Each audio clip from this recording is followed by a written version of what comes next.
আর আমাদের লাইভটি set up করেছে, আমরা ফেসবুকে এখন লাইভ।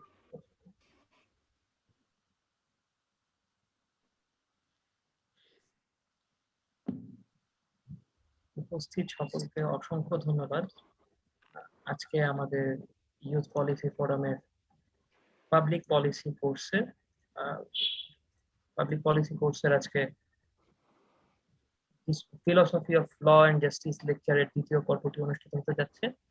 আজকের লেকচারের বিষয়বস্তু distributive justice in public policy. আজকে আমাদের ইনস্ট্রাক্টর হিসেবে আছেন ব্যারিস্টার নওশাদ জামির, তিনি বাংলাদেশ সুপ্রিম কোর্টের একজন অ্যাডভোকেট, পাশাপাশি বাংলাদেশ জাতীয়তাবাদী দল বিএনপি তিনি আন্তর্জাতিক অ্যাফেয়ার্স সেক্রেটারি। একই সাথে তিনি Islamic finance information program of Harvard ইউনিভার্সিটিতে কনসালটেন্ট হিসেবেও কাজ করেছেন। আমি বিলম্ব না করে স্যারকে অনুরোধ করব লেকচারটি শুরু করার। ধন্যবাদ। আমি আপনারা কি আমাকে শুনতে পাচ্ছেন পরিষ্কারভাবে?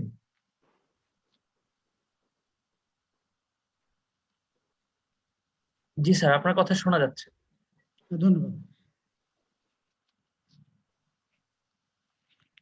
আমাদের বিষয় হচ্ছে আইন, law and justice, philosophy of law and justice. তার একটা অংশ হচ্ছে আজকে যে ডিস্ট্রিবিউটিভ জাস্টিস, যা বিভাজনমূলক বিচার আমরা বাংলায় বলছি।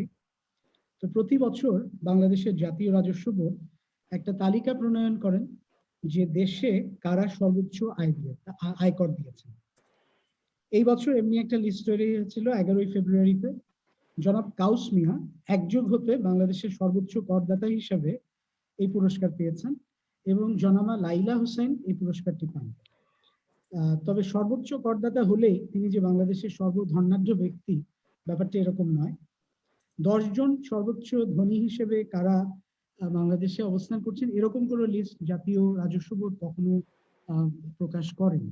তবে কিছুদিন আগে $1.5 বিলিয়ন কোম্পানি হিসেবে বাংলাদেশের একটি কোম্পানি সামিট পাওয়ার চিহ্নিত হয় এবং তার চেয়ারম্যান জনাব আজিজ খানকে যুক্তরাষ্ট্রের ফোর্বস পত্রিকা থেকে সিঙ্গাপুরের প্রথম 50 জন ধনাঢ্য ব্যক্তিদের একজন হিসেবে চিহ্নিত করেছেন।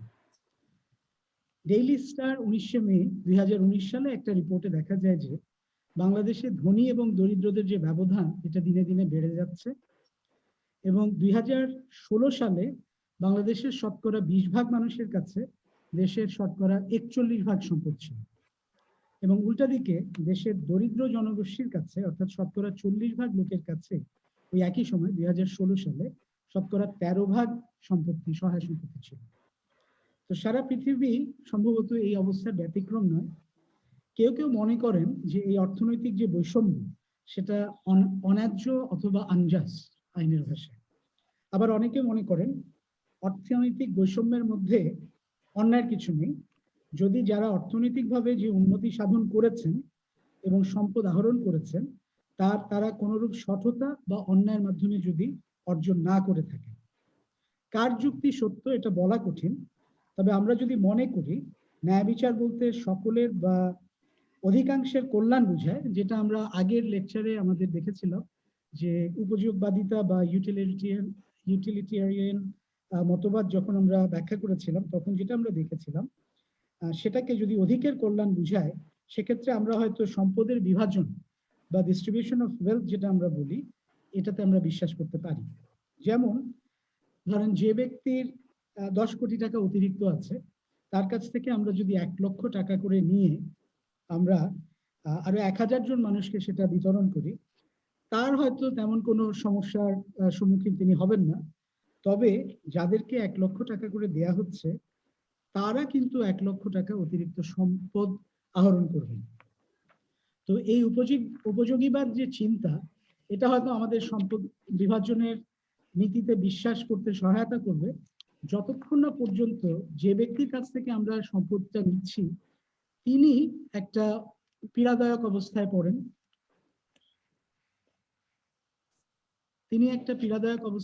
অথবা তিনি এমন একটা অবস্থায় পড়েন যে তার যে সহায় সম্পদ সেটা এমন একটা অবস্থায় গেল যে তিনি বাধ্য হচ্ছেন দেখতে যে তার সম্পদ কমে গেছে। তো একইভাবে প্রশ্ন হচ্ছে যে আমরা যদি আরেকজন ব্যক্তির কাছ থেকে এভাবে টাকা নিয়ে বিতরণ করি, এখন প্রশ্ন হচ্ছে আয়কর বা আমরা কর যা বলতে যেটাকে বুঝাই, সেটা আমরা যদি রাষ্ট্রীয়ভাবে আদায় করে অন্যদের সুবিধার্থে বিভাজন করি, তাহলে সেটা ন্যায়সঙ্গত কিনা। অর্থাৎ আমরা ধনীদের কাছ থেকে আয়করটা নিচ্ছি, নিয়ে আমরা দেশের রাস্তাঘাট, স্কুল কলেজ ইত্যাদি বিভিন্ন জিনিস তৈরি করছি, এগুলো ন্যায়সঙ্গত কিনা। যারা এই বিভাজনবাদে বিশ্বাস করেন না বা উচ্চতর কর আরোপে বিশ্বাস করেন না, তাদের মধ্যে আসলে তারা মনে করেন যে অর্থনৈতিক এই নীতি, যেটা অন্যের কাছ থেকে অধিক কর নিয়ে আমরা অন্যদেরকে দিচ্ছি, মানে যারা বেশি আয় করছেন তাদের কাছ থেকে অধিক কর নিয়ে আমরা অন্যদেরকে দিচ্ছি,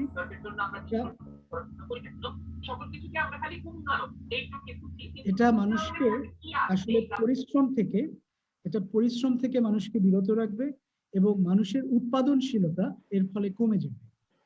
অর্থাৎ আমরা যে উদাহরণটা দিলাম সেখানে যদি ফেরত যাই, অর্থাৎ জনাব আজিজ খানের কাছ থেকে বা তার মতন যারা ধনাঢ্য আছেন তাদের কাছ থেকে আমরা যদি এমন ভাবে কর আদায় করি যে তারা তাদের কাজের উৎসাহ হারিয়ে ফেলেন অথবা তারা বিনিয়োগ কমিয়ে দেন, তাহলে বাংলাদেশের উৎপাদনশীলতাও কমে যাবে এবং তার ফলশ্রুতিতে একদিকে যেমন তাদের নিজেদের আয় কমে যাবে, অন্যদিকে আমরা দরিদ্রদের মধ্যে যে বিভাজনের চিন্তা করছি সেই বিভাজনের সুযোগ আমাদের আর থাকবে না। অন্য একটি তথ্যে বিশ্বাসীগণ মনে করে, যাদেরকে আমরা বলছি লিবার্টারিয়ান বা আমরা উদারপন্থী বলছি, তারা বলছেন যে কর ব্যবস্থা হচ্ছে এমন একটা ব্যবস্থা, এটা জবরদস্তিমূলক এবং করের মাধ্যমে কারো কাছ থেকে সম্পত্তি নিয়ে সেটা যদি বিভাজন করা হয়, তাহলে যে ব্যক্তির সম্পত্তি নেওয়া হচ্ছে তার মৌলিক অধিকার ক্ষুণ্ণ হচ্ছে। তারা মনে করেন যে এই ব্যবস্থা একজন মানুষের সম্পদের উপর যে অধিকার সেটা ব্যাহত করে। তারা বিশ্বাস করেন যে একটা আনফেচার্ড অর্থনীতি অথবা একটা অবাধ অর্থনীতি প্রত্যেকটি গণতান্ত্রিক দেশে থাকাটা প্রয়োজন। সম্পদ বিভাজনের প্রতি তাদের যে আপত্তি, এই আপত্তি কোনো অর্থনৈতিক মূল্যবোধ থেকে নয়, বরং তারা ব্যক্তি স্বাধীনতার উপর বিশ্বাস করে তাদের এই মতামতকে ব্যক্ত করেন। তারা মনে করেন প্রত্যেকটি মানুষের অন্যের স্বাধীনতা খর্ব না করে নিজেদের সহায় সম্পদ বা নিজেদের জীবনের উপরে তাদের সম্পূর্ণ অধিকার থাকা উচিত। রাষ্ট্র কেবল মানুষের জন্য অতি সীমিত জীবন ব্যবস্থাকে নিয়ন্ত্রণ করবে, যেমন তারা আইন শৃঙ্খলা রক্ষা করবে অথবা মানুষের সম্পত্তি রক্ষা করবে অথবা চুক্তি প্রয়োগ করবে, এই ধরনের কাজগুলো রাষ্ট্র করবে, কিন্তু অতিরিক্ত করারোপ বা মানুষের ব্যবসার ক্ষেত্রে স্বাধীনতাকে রাষ্ট্র কখনো ব্যাহত করবে না। উদারপন্থীদের মতে আমি 3-4টা কথা বলছি, যে তারা মনে করেন যে মানুষ নিজের জীবন নিয়ে যা ইচ্ছা তাই করতে পারেন এবং এতে রাষ্ট্রের কিছু বলার নেই। যেমন একটা উদাহরণ দিই, যে কেউ যদি মোটরসাইকেল চালানোর সময় হেলমেট না পরেন, রাষ্ট্র মনে করেন না যে তাতে, মানে উদারপন্থীরা মনে করেন না যে তাকে জোর করে হেলমেট পরানো যেতে পারে। রাষ্ট্রের এতে বলার কিছু থাকতে পারে না। দ্বিতীয়ত, তারা উদারপন্থীরা মনে করেন রাষ্ট্র কোনো নৈতিক আইন প্রণয়ন করবে না বা কোনো আইনের মাধ্যমে রাষ্ট্র কোনো নৈতিকতার তর্কে জড়াবে না। এটা বোধহয় আমরা আগে আলোচনা করেছিলাম, যেমন ধরেন গর্ভপাত বিষয় রাষ্ট্র কোনো আইন তৈরি করবে না। তৃতীয়ত, তারা মনে করেন উদারপন্থীরা যে রাষ্ট্র সম্পদ বা আয় বিভাজনের তেমন কোনো চেষ্টা করবেন না প্রয়োজনের অতিরিক্ত। প্রয়োজনটা আমরা বলেছিলাম যে একদম তারা মিনিমাম স্টেটে বিশ্বাস করেন বা তারা মনে করেন যে কেবল অত্যন্ত সীমিতভাবে রাষ্ট্র কর আরোপ করতে পারে, তার চেয়ে বেশি না। তো যেমন কর আরোপের মাধ্যমে যে সামাজিক কাজ আমরা বলছিলাম, যে স্কুল বানানো, রাস্তা বানানো, এইসব গুলোকে উদারপন্থীরা মনে করেন যেটা হচ্ছে রাষ্ট্রের অবৈধ ক্ষমতা প্রয়োগ এবং এটাকে তারা অন্যের সম্পত্তি চুরির সঙ্গে তুলনা করেন। এবং 80-র দশকে এই ধরনের মতামত অনেক সারা পৃথিবীতে বেশ কিছু গুরুত্বপূর্ণ মানুষজন এটার অভিব্যক্তি ব্যক্ত করাতে এটা বেশ জনপ্রিয়তা লাভ করে। তাদের মধ্যে একজন হচ্ছে মিল্টন ফ্রিডম্যান। তিনি মনে করেন যে রাষ্ট্র কোনো নির্ধারিত, যেমন তিনি একটা কথা বলেছেন যে রাষ্ট্র কোনো নির্ধারিত কোনো রাষ্ট্রে কোনো নির্ধারিত নিম্ন আয় থাকা সমীচীন। অর্থাৎ একজন শ্রমিক যখন একটি কোম্পানিতে কাজ করবে বা তখন সেই কোম্পানির মালিকের সম্পূর্ণ স্বাধীনতা থাকা উচিত তার কোম্পানি তিনি কিভাবে চালাবেন, এবং তিনি কোনোভাবেই রাষ্ট্রর কোনো নিয়ম দ্বারা নিয়ন্ত্রিত হবেন না। তিনি আরো একটু আসলে অনেকখানি উদারপন্থী হিসেবে তিনি বলছেন যে শুধু তাই না, কোম্পানির ব্যাপারটাই না, যে আপনার আমরা যে বিভিন্ন সময় যে পেশাদার লাইসেন্স আমাদের থাকে সেগুলো তিনি বিশ্বাস করেন না। যেমন তিনি বলছেন, যদি একজন কেউ পশু ডাক্তার হিসেবে নিজেকে চিহ্নিত করেন, আমি যদি আমার চিকিৎসা নেওয়ার জন্য তার কাছে যেতে চাই, এটাতে রাষ্ট্রের কিছু বলার নাই। আমি যদি মনে করি যে তিনি আমার চিকিৎসা করতে পারবেন, সেক্ষেত্রে রাষ্ট্রের এখানে বলার কিছু থাকতে পারে না। তো এরকম চিন্তাবিদদের মধ্যে সবচেয়ে উল্লেখযোগ্য হচ্ছেন রবার্ট নজিক। ব্যক্তিগতভাবে আমি ওনার লেখা খুবই পছন্দ করি, এবং তার একটি বই থেকে আমরা আজকে কিছু উপাদান নিয়েছি। এই বইটা হচ্ছে আপনার অ্যানার্কি, স্টেট অ্যান্ড ইউটোপিয়া। এই গ্রন্থে তিনি তার মতামত ব্যক্ত করেছেন, এবং তিনি মনে করেন যে অর্থনৈতিক বৈষম্য আসলে কোনো সমস্যা নয়। সবচেয়ে গুরুত্বপূর্ণ ব্যাপার হচ্ছে যে কিভাবে একজন ব্যক্তি তার অর্থ আহরণ করল, এবং তিনি মনে করেন বিভাজন ভিত্তিক যে ন্যায় বিচার, এর দুটি উপাদান আছে। প্রথমটি হচ্ছে যে ন্যায়গতভাবে সম্পত্তি আহরণ, যেটা বলছিলাম। অর্থাৎ প্রথম প্রশ্নটি হচ্ছে, যে ধরনের পুঁজি বা সংস্থান ব্যবহার করে একজন ব্যক্তি তার সম্পত্তি আহরণ করেছেন, তা প্রথম থেকেই বৈধ ছিল কিনা, অথবা প্রথম থেকেই অবৈধ ছিল কিনা, যেটাকে আমরা আইনের ভাষায় অনেক সময় ওয়াইড অ্যাবিনিশিও বলি। তো আপনার ব্যাপারটা হচ্ছে, যেমন কেউ ঘুষ নিয়ে যদি অন্যের উপকার করতে চায় বা ঘুষ নিয়ে কোনো সম্পদ আহরণ করে, সেটাকে নজিক বলছেন যে এটা গ্রহণযোগ্য কোনো উপায় সম্পত্তি আহরণ করা হতে পারে না। দ্বিতীয়টা হচ্ছে যে ন্যায়গতভাবে সম্পত্তি হস্তান্তর হয়েছে কিনা, অর্থাৎ আপনি যে সম্পত্তিটা আজকে অধিকার করছেন, এই সম্পত্তিটা আপনি ন্যায়গতভাবে পেয়েছেন কিনা। যেমন ধরেন, আপনি যদি উত্তরাধিকার সূত্রে সম্পত্তি আয় করে থাকেন, তাহলে অবশ্যই এটা সঠিকভাবে আপনি করেছেন। অথবা আপনি যদি কোনো চুক্তি বাস্তবায়নের মাধ্যমে আপনার কাছে একটা সম্পত্তি এসে থাকে, সেটাও ঠিক আছে। কিন্তু আপনি এসব ব্যাপারে রাষ্ট্র কোনো হস্তক্ষেপ করতে পারবে না, এবং আপনি কোনো অবৈধ পন্থায় সম্পত্তিটা আহরণ করেননি। কিন্তু যেটা বলছিলাম, যে তিনি একটা খুব মজার ব্যাপার উপস্থাপন করেছেন। যেমন ধরেন যে আপনার কাছে আজকে হয়তো ন্যায়সঙ্গতভাবে আপনার সম্পত্তিটা আছে, কিন্তু 3 প্রজন্ম আগে বা 4 প্রজন্ম আগে আপনি হয়তো ন্যায়সঙ্গতভাবে সম্পত্তিটা তখন আহরণ করেননি। সেই ক্ষেত্রে কি হবে? উদাহরণ হিসেবে আমরা বলতে পারি, যেমন অস্ট্রেলিয়াতে অ্যাবরিজিনালরা বা অভিবাসী যারা ছিলেন, তাদেরকে সরিয়ে দিয়ে ইংরেজরা অস্ট্রেলিয়া দখল করেছে। সেই সব ক্ষেত্রে এই সমস্যাটাকে আমরা কিভাবে সমাধান করতে পারি নজিকের মধ্যে? অথবা ধরেন আমেরিকাতে যারা কৃতদাস ব্যবসা একসময় করেছে, তাদের ব্যাপারে আপনার আমাদের নজিক কি বলছেন? নজিক বলছেন যে এই ধরনের পূর্ব প্রজন্মের যে অন্যায়, সেটাকে আমরা যদি সঠিক করতে চাই, সেক্ষেত্রে আমাদেরকে ক্ষতিপূরণ প্রদান অথবা আয়কর, অতিরিক্ত আয়কর বা অন্য কোনো উপায় আমরা প্রতিকার পেতে পারি। আমি আরো কিছু উদাহরণে যাব। নজিক উদাহরণ দিয়েছিলেন তার সময়ের একজন খেলোয়াড়ের ব্যাপারে। তো আমরা তার সময়ের উদাহরণ না টেনে আমরা দেশের থেকে টানার চেষ্টা করি। আমরা বিনোদনমূলক ব্যবস্থা অনেক সময় দেখি। যেমন ধরেন, আমরা নাটক দেখি। নাটকে আমাদের দেশে অনেক খুব ভালো ভালো অভিনেতা আছেন। মোশাররফ করিম সাহেব আছেন, আমাদের নিশো আছে, অপূর্ব আছে, তাহসান আছেন। ওদিকে নুসরাত তিশা আছেন, মেহজাবিন আছে, তাসনিয়া ফারিন নামে একজন ইদানিং দেখতে পাচ্ছি। তারপরে আপনার আরেকজন তিশা আছেন। এরকম ওনারা অনেকেই আছেন। আমাদের খেলোয়াড়দের মধ্যে আমি সবার নাম তো সম্ভব না বলা, যাদের কথা মনে হচ্ছে এই মুহূর্তে সাকিবুল হাসানের কথা মনে হচ্ছে, মাশরাফির কথা মনে হচ্ছে, মুশফিকুর রহিমের কথা মনে হচ্ছে। তো পৃথিবীতে এখন যারা অনেক বড় বড় অভিনেতা আছেন এবং খেলোয়াড় আছেন, ওনারা অনেক আয় করেন। এখন নজিকের কথা হচ্ছে যে যদি আমরা আমাদেরকে ধরতে হবে যে আমরা প্রারম্ভিকভাবে একটা সমতা সারা পৃথিবীতে বিরাজ করছে কিনা। তিনি ধরে নিচ্ছেন যে আমরা একটা ছকবাঁধা প্রারম্ভিক একটা সমতার মধ্যে বসবাস করছি। এখন সে অবস্থাতে আমরা ধরেন মুশফিকুর রহিমকে আমরা উদাহরণ হিসেবে নিচ্ছি। আমরা বললাম যে যারা মুশফিকুর রহিমের খেলা দেখতে চাবেন, আপনাদেরকে প্রত্যেককে এই খেলায় যখন যাবেন, আপনাদেরকে অতিরিক্ত 100 টাকা দিয়ে টিকিট কাটতে হবে বা 10 টাকা দিয়ে অতিরিক্ত টিকিট কাটতে হবে।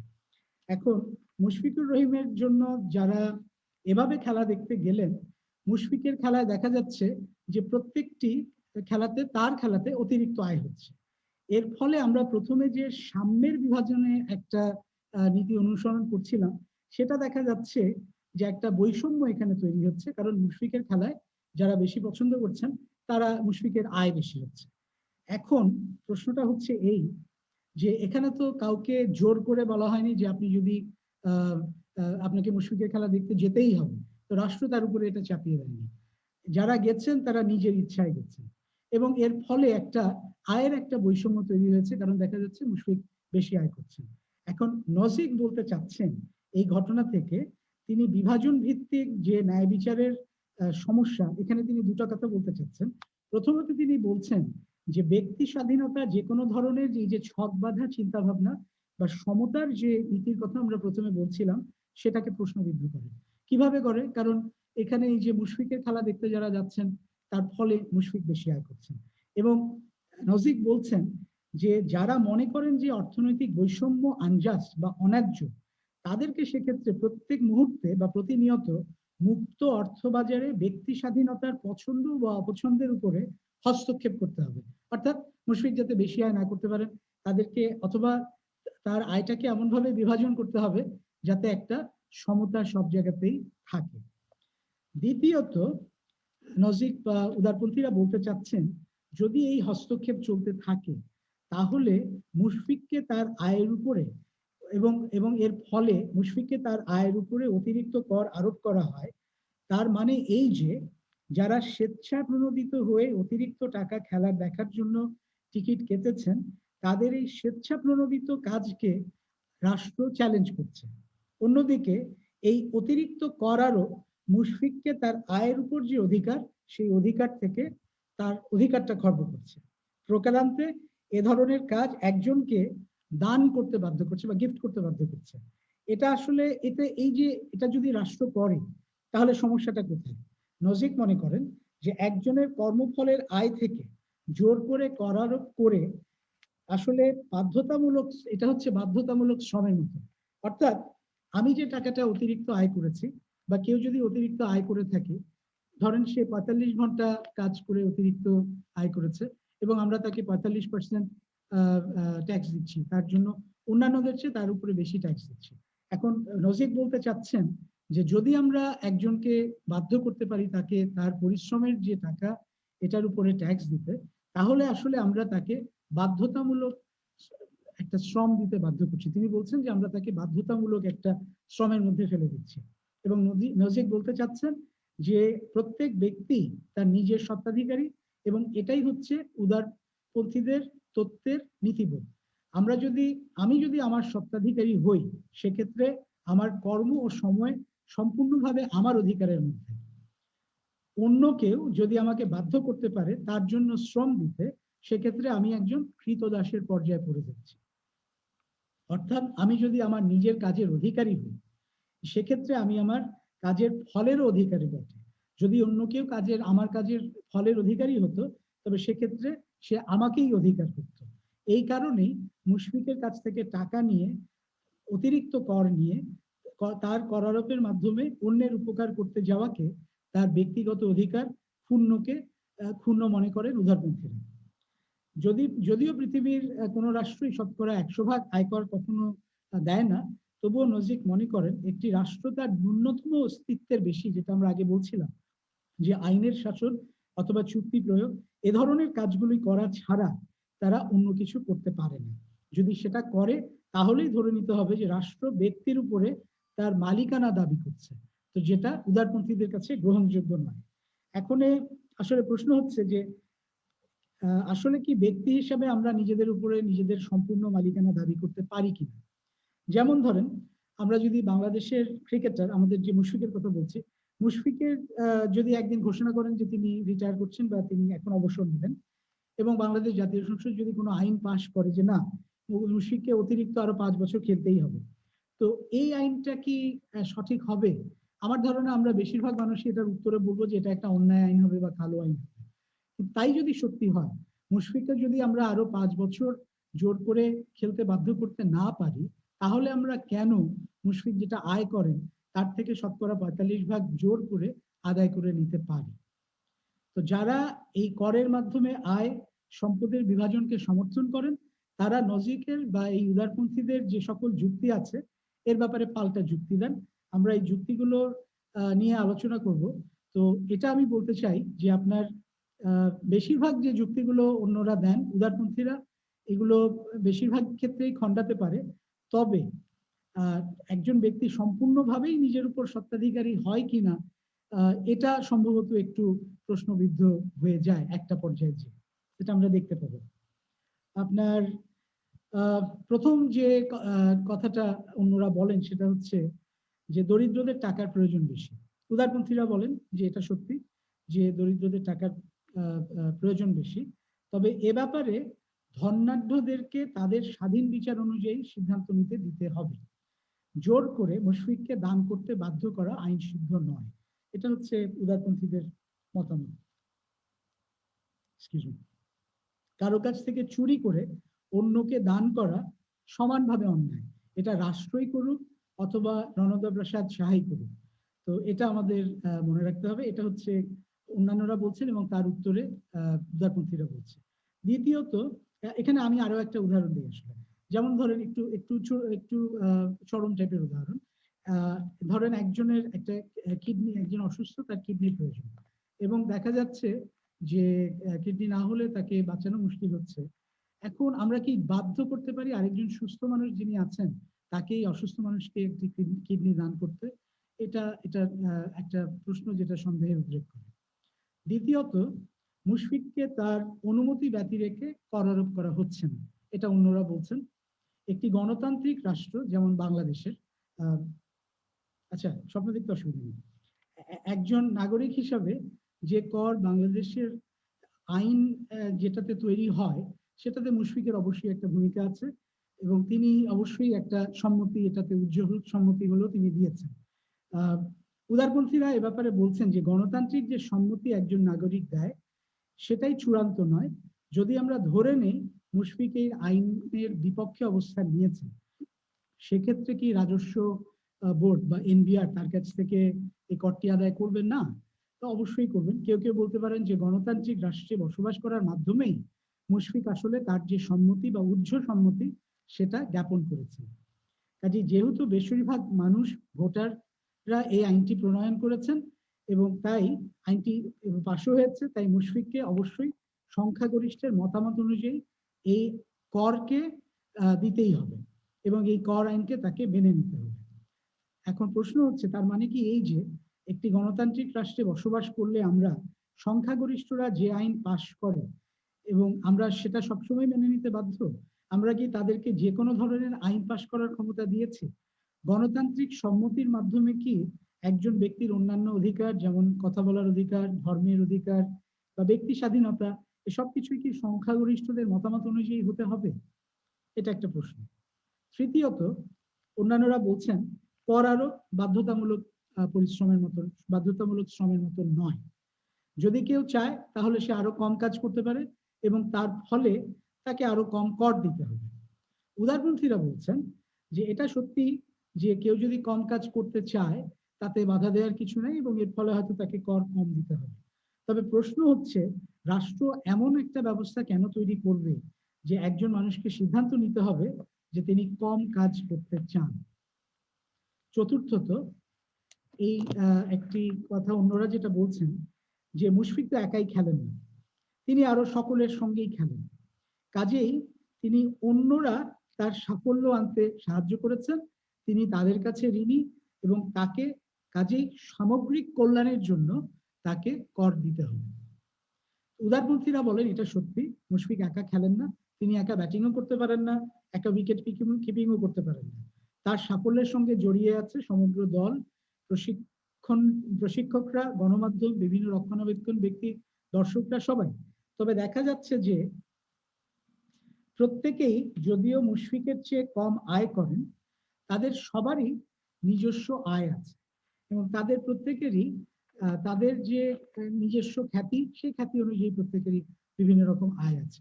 কাজেই এটা ধরে নেওয়ার কোনো কারণ নেই যে মুশফিকের তার আয় অন্যের সঙ্গে ভাগ করার কোনো প্রয়োজনীয়তা আছে, এটা উদারপন্থীরা বলছেন।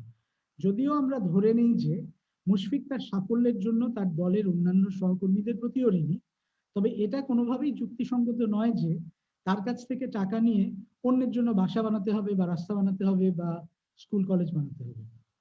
তো এই যে চারটি আপত্তি নিয়ে আমরা কথা বললাম, এই চারটি আপত্তি উদারপন্থীরা মোটামুটি যুক্তির মাধ্যমে কিছুটা খারিজ করতে পারেন। তবে আরো একটা প্রশ্ন আছে এখানে, যে প্রশ্নটা অন্যরা করছেন এবং সেটার ব্যাপারে উদারপন্থীদের যে মতামত সেটা কিছুটা আমাদেরকে চিন্তার উদ্রেক করায়। যেমন অন্যরা বলছেন যে মুশফিক সৌভাগ্যবান। কিভাবে সৌভাগ্যবান? প্রথমত তার যে প্রতিভা সেটা তিনি সম্পূর্ণই যে প্রশিক্ষণের মাধ্যমে রপ্ত করেছেন তা হয়তো নয়, হয়তো তার কিছুটা একটা জন্মগত কিছু প্রতিভা ছিল, এটা একটা। আরেকটা হচ্ছে তিনি এমন একটা সমাজে এবং এমন একটা সময় বসবাস করেন যে দেশে যখন খেলাটিতে ক্রিকেট খেলাটির মূল্য এই দেশে বিরাজ করে। এখন মুশফিক যতই চেষ্টা করুন না কেন, তিনি যদি এমন একটা দেশে জন্মাতেন যে দেশে ক্রিকেটের কোনো কদর নেই, আমি জানি না এই মুহূর্তে টিম্বাকটুতে আপনার ক্রিকেটের কদর কিরকম।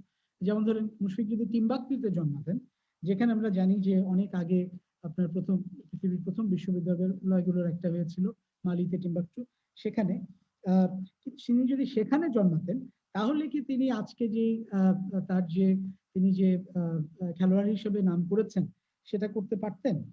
তাহলে কি তিনি ক্রিকেটার মুশফিক হতে পারতেন? কাজেই নৈতিকভাবে মুশফিক বলতে পারেন না যে তার যে প্রতিভা, যে ফসল তিনি ক্রিকেটের মাধ্যমে আয় করেছেন তার সম্পূর্ণভাবেই তার। কাজেই রাষ্ট্র তার উপর কর আরোপ করে কোনো অন্যায় করেন না, এটা অন্যরা বলছেন। উদারপন্থীরা প্রশ্ন করেন যে এই যে উপরে আমরা যে যুক্তিগুলো দিলাম, এখন আসলে প্রশ্নটা হচ্ছে যে মুশফিকের যে প্রতিভা এটা তার নিজের কিনা। আমরা আসলে এই কথাটা বলে আমরা প্রশ্নটা কি করছি, উদারপন্থীরা বলতে চাচ্ছেন যে আমাদের প্রশ্ন করা উচিত যে মুশফিকের যে প্রতিভা এটা তার নিজের প্রতিভা কিনা। মুশফিক যদি তার প্রতিভার মাধ্যমে যা উপার্জন সেটা সম্পূর্ণভাবে স্বাধীনভাবে ভোগ করতে না পারেন, তবে তিনি তার প্রতিভারও স্বত্বাধিকারী হতে পারেন না। অর্থাৎ তার কাজের ফল তিনি যদি ভোগ করতে না পারেন তাহলে তিনি তার কাজেরও সম্পূর্ণ অধিকারী না। তাহলে প্রশ্ন হচ্ছে যে কে তাহলে তাকে অধিকার করে? সেক্ষেত্রে কি রাষ্ট্রকে আমরা ব্যক্তির উপরে অধিকার দিতে পারি? নিজেকে স্বত্বাধিকার করার যে চিন্তা তা ব্যক্তি অধিকারের জন্য অত্যন্ত গুরুত্বপূর্ণ। আমরা যদি একটু মনে করি যে আমাদের আগে আমরা যে আলোচনা করেছিলাম আর ভার্সেস ডাডলি এন্ড স্টিফেন্স যে কেসটা আমরা বা মামলাটা আমরা আলোচনা করেছিলাম, সেখানে আমরা দেখেছিলাম যে একটা নাবিককে অন্যরা সবাই মিলে খুন করে খাদ্য হিসেবে গ্রহণ করেছিল। একটা প্রশ্ন এখানে থেকে যায়, সেটা হচ্ছে যে সেই নাবিকটা যদি নিজেই বলতো যে হ্যাঁ আমাকে খুন করা হোক এবং তোমরা আমাকে তোমরা খাদ্য হিসেবে গ্রহণ করতে পারো, তাহলে কি আমাদের যে নৈতিকতার প্রশ্নটা বা আইনের প্রশ্নটা সেটা একই হতো কিনা, যে খুন করে তাকে খাদ্য হিসেবে গ্রহণ করেছে অথবা তিনি নিজে তাকে খাদ্য হিসেবে গ্রহণ করার জন্য বলেছেন। এখন প্রশ্ন আসছে যে এই ধরনের একটা অবস্থায় যখন আমরা পড়ি, একটা একটা আমাদের আধুনিক বিশ্বের কিছু সমস্যার সঙ্গে একটা নতুন প্রশ্ন এসছে যে যে স্বেচ্ছা প্রণোদিত আত্মহত্যা অথবা ধরেন বিভিন্ন মানুষের বিভিন্ন শরীরের অঙ্গ-প্রত্যঙ্গের বিক্রয়ের ক্ষমতা, তো এটাকে আমরা যদি আমরা আমাদের স্বত্বাধিকারী হই তাহলে আমরা যে কোনো ডাক্তারকেই বলতে পারা উচিত যে আমি আত্মহত্যা করতে চাই এবং এই কাজে আমাকে আমাকে তিনি সাহায্য করতে পারেন এবং রাষ্ট্রের এ ব্যাপারে কিছু বলার থাকতে পারে না। আমরা এখন এই যুক্তিগুলা যদিও কিছুটা আকার্ত মনে হতে পারে, আরো কিছু উদাহরণ দিয়ে এটা বিশ্লেষণ করা প্রয়োজন। 2019 সালে ইংল্যান্ডে পল ল্যাম্ব নামে একজন ব্যক্তি 63 বছর বয়স্ক, তিনি একটা মামলা করেছিলেন সুপ্রিম কোর্টে। তিনি বলতে চেয়েছিলেন যে এই আত্মহত্যা সহায়তার যে আইন, এই আইনটা পরিবর্তনের জন্য। তিনি আসলে প্রথমে 2014 সালে একটি মামলা করেছিলেন আত্মহত্যার অনুমতি চেয়ে, ইংল্যান্ডের সুপ্রিম কোর্ট তাকে অনুমতি দেয়নি। তো তিনি 2019 সালে আবার মামলাটা করেন হাইকোর্টে যে এই আইনটা পরিবর্তন হওয়া দরকার। তিনি আবার হেরে যান, তবে তিনি তার মামলায় একটা বিষয় উঠিয়ে এনেছিলেন, যে কারণে আমি মামলাটা বললাম। তিনি এখানে একটা সংগঠন আছে যার নাম হচ্ছে মাই ডেথ মাই ডিসিশন। তারা একটা রিসার্চ বা গবেষণা করেছে। গবেষণা করে তারা বলছেন যে ইংল্যান্ডের শতকরা 88% লোক তার এই প্রস্তাবনাকে, পল ল্যাম্বের যে প্রস্তাবনা সেটাকে সমর্থন করে, কিন্তু তারপরেও কিন্তু আইনের পরিবর্তনটা এখানে হয়নি। এরকম ভাবে একইভাবে 2001 সালে নেদারল্যান্ডে একজন ডাক্তারকে আত্মহত্যা মামলায় আপনার জেল দেয়া হয়।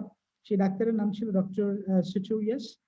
তিনি একজন সংসদ সদস্যকে আত্মহত্যা করতে সাহায্য করেছিলেন। সেই সংসদ সদস্যের দুঃখ কি ছিল, যে তিনি বলছিলেন যে তিনি জীবন নিয়ে ক্লান্ত, তিনি আত্মহত্যা করতে চান, এবং ডাক্তার সাহেব তাকে সাহায্য করেছিল। ডাক্তার সাহেবের আপনার জেল হয়েছে। 2020 সালে বেলজিয়ামে এই একইভাবে 3জন ডাক্তারের শাস্তি হয়, কারণ তারা 38 বছর বয়স্ক একটা ব্যক্তিকে মৃত্যুতে সাহায্য করেন। তার কারণটা কি ছিল, তিনি বলছিলেন আমার একটা সম্পর্ক ভেঙে গেছে, তিনি আর জীবনে বেঁচে থাকতে চান না, যার কারণে তিনি আত্মহত্যা করেছেন। তো এই 3জন ডাক্তারেরই আপনার শাস্তি হয়েছিল।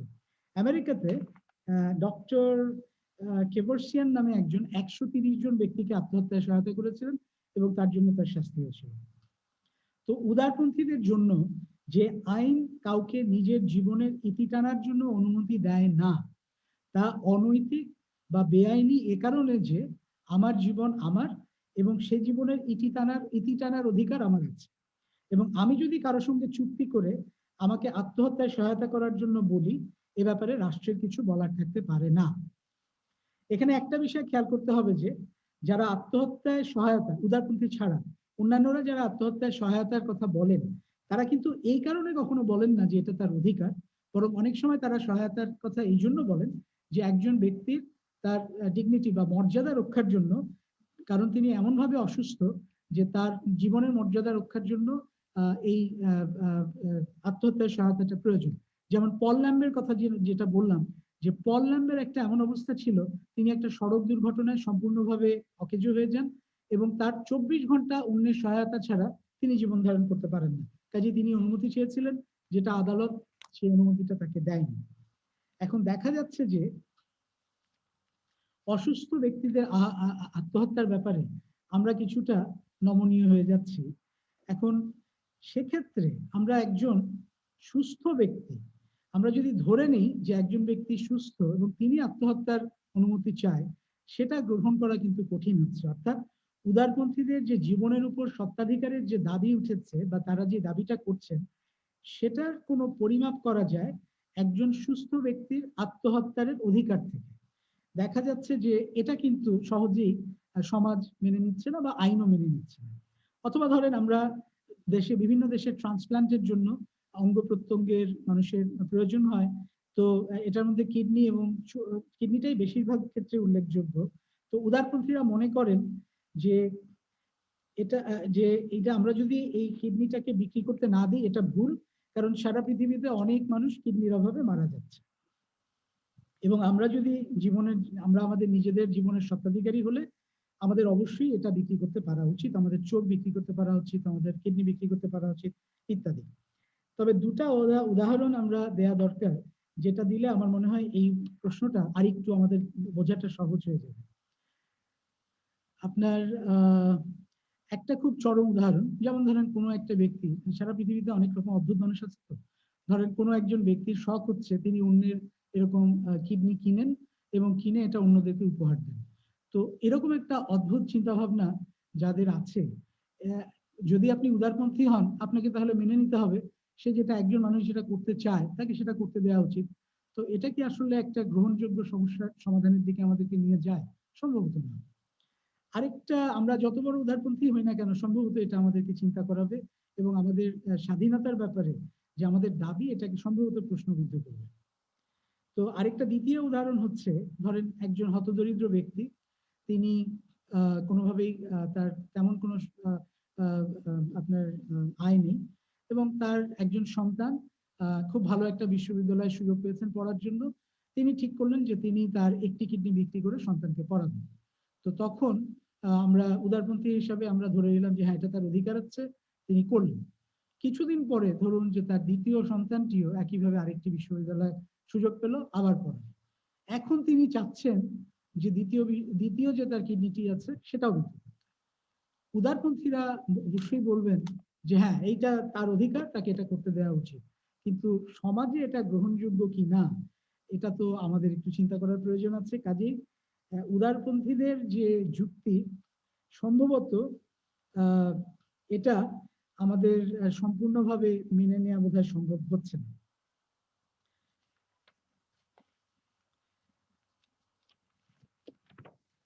তো আমরা এই আলোচনা থেকে আসলে আমি আবার মুশফিকের আলোচনায় 1 মিনিটের জন্য যাচ্ছি, যে ব্যাপারটা হচ্ছে যে আমরা আমাদেরকে অধিকার করি এবং আমরা আমাদের যে নিজেদের উপরে আমাদের যে অধিকার আছে, দেখা যাচ্ছে কোনো একটা জায়গাতে এটার একটা নিয়ন্ত্রণ থেকে যাচ্ছে।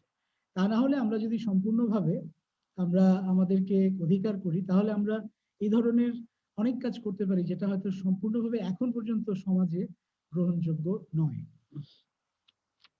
তো আমরা আরেকটু উন্মুক্ত অর্থনীতির দিকে যাই। উন্মুক্ত অর্থনীতিতে আমরা আগেরবার যে আলোচনা করেছিলাম যে ঘূর্ণিঝড়ের পরে ব্যবসায়ীরা বিভিন্ন সামগ্রীর দাম বাড়িয়ে দিল এবং তার ফলে আপনার মানুষের অনেক কষ্ট হতে থাকলো, এবং কেউ মনে করলেন যে ব্যবসায়ীরা এই অন্যায়ভাবে যে জিনিসপত্রের দাম বাড়িয়ে দিয়েছে, এটা তারা মানুষের দুর্বলতার সুযোগ নিচ্ছে বা মানুষের সমস্যার সুযোগ নিচ্ছে। আবার কেউ বলছেন, যারা উদারপন্থী বা উপযোগবাদী, তারা বলছেন যে যদি চাহিদা এবং সরবরাহ বাজার অর্থনীতিতে সঠিকভাবে এটাকে আমরা প্রয়োগ করতে পারি, সেক্ষেত্রে এই মূল্য নিয়ন্ত্রণ একটা সময়ের ব্যাপার মাত্র। আমরা যদি অন্য জায়গা থেকে সরবরাহ নিয়ে আসি, তাহলে পরে এই মূল্য নিয়ন্ত্রণ কোনো সমস্যার সৃষ্টি করবে না। আমাদের জন্য প্রশ্ন হচ্ছে যে বিভাজন ভিত্তিক যে বিচার বা ডিস্ট্রিবিউটিভ জাস্টিসের ক্ষেত্রে এই উন্মুক্ত বাজার অর্থনীতি আসলে কতটা সঠিক। পৃথিবীতে কি এমন কিছু আছে যা বাজার অর্থনীতি নিয়ন্ত্রণ করতে বা ক্রয় করতে পারে না? যদি থেকে থাকে, সেই উপাদান বা সামগ্রীগুলো কি, এবং এগুলো কেন কেনাবেচার ক্ষেত্রে সমস্যা হতে পারে, কি ধরনের সমস্যা হতে পারে? তো উন্মুক্ত বাজার অর্থনীতি সাধারণত দুটি ধারণার উপর ভিত্তি করে হয়। একটা হচ্ছে স্বাধীনতা এবং আরেকটা হচ্ছে জনকল্যাণ। অর্থাৎ একটা হচ্ছে উদারপন্থীদের মতামত যেটা, সেটা থেকে তারা মনে করেন যে মানুষের স্বেচ্ছাপ্রণোদিত চুক্তিতে, অর্থাৎ মানুষ যে চুক্তিগুলো নিজেরা করছে, যে কন্ট্রাক্ট গুলো করছে, আইনের ছাত্ররা আমরা জানি যে কন্ট্রাক্ট করার স্বাধীনতা আমাদের প্রত্যেকের আছে।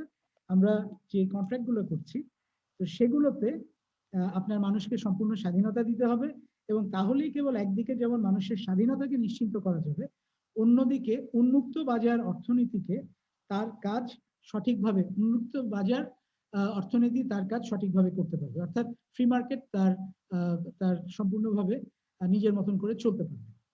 দ্বিতীয় ব্যাপারটা হচ্ছে এই যে আমাদের উপযোগবাদীরা বা ইউটিলিটেরিয়ানিজম যারা বিশ্বাস করি আমরা, তারা আমরা মনে করি উপযোগবাদী যে অর্থনীতি, তারা বলছেন যে মুক্ত অর্থনীতি মানুষের সামগ্রিক কল্যাণকে বৃদ্ধি করে, এবং যারা মনে করেন যে তা করে না, সেটা ভুল।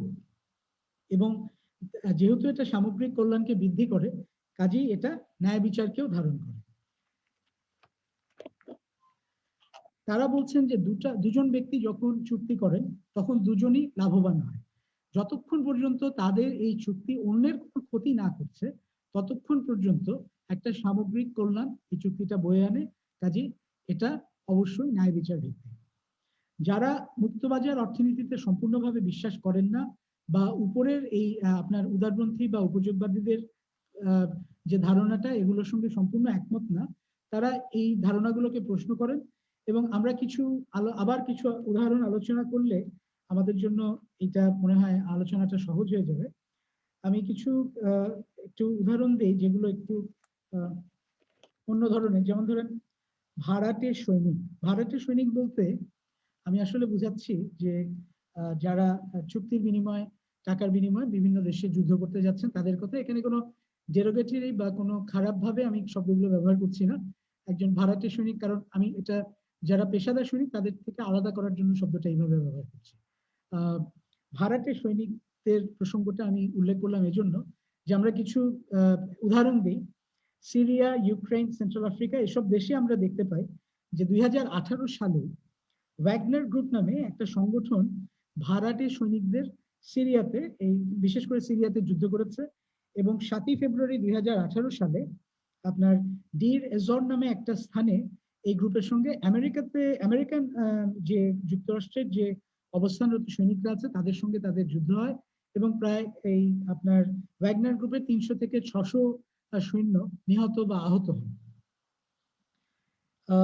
একইভাবে আপনার 2007 সালে আমেরিকার একটি কোম্পানি, এটার নাম ব্ল্যাক ওয়াটার ওয়ার্ল্ড ওয়াইড, এই কোম্পানিটি প্রায় 1 লক্ষ, এবং অন্যান্য আরো কিছু প্রাইভেট কোম্পানি, তারা প্রায় 1,80,000 সৈনিক বা ভাড়াটে সৈনিক কর্মচারী হিসাবে ইরাকে পাঠিয়েছিলেন। আমেরিকা যুক্তরাষ্ট্রে যেখানে তাদের সৈনিক, যুক্তরাষ্ট্রের দেশ হিসাবে সৈনিক ছিল 1,60,000, এই কোম্পানিটির ব্ল্যাক ওয়াটারের সৈনিক ছিল 1,80,000।